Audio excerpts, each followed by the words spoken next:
Today we're making beef ribs, y'all. This is one of my best recipes. So what we want to do is get some beautiful beef ribs we have here, and what you see on these is a binder.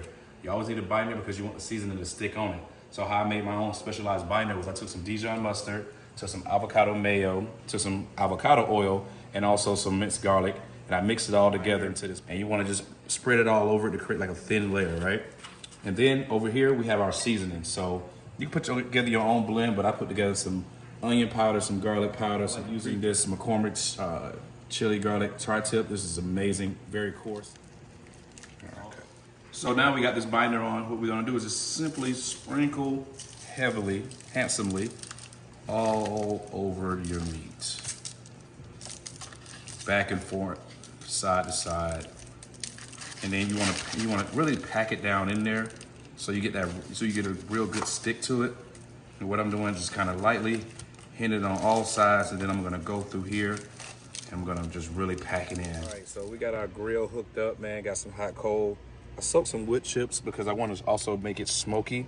You can get these at the store. Just kind of soak them in water, make sure they're damp, and just kind of spread them all over the down.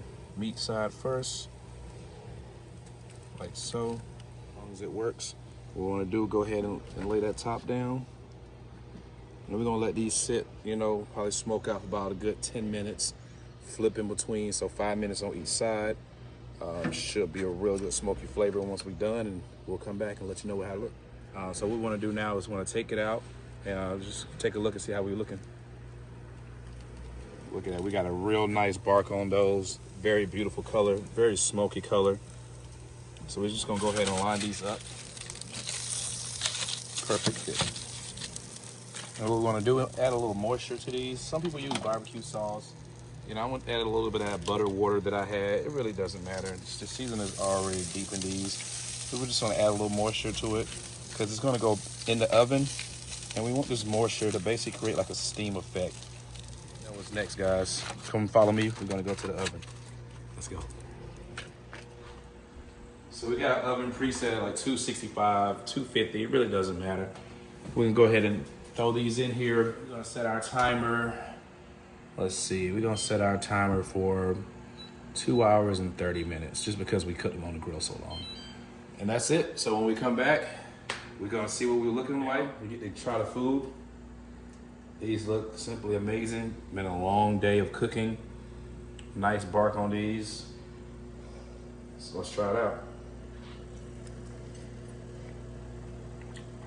Oh my God. Look how juicy that is.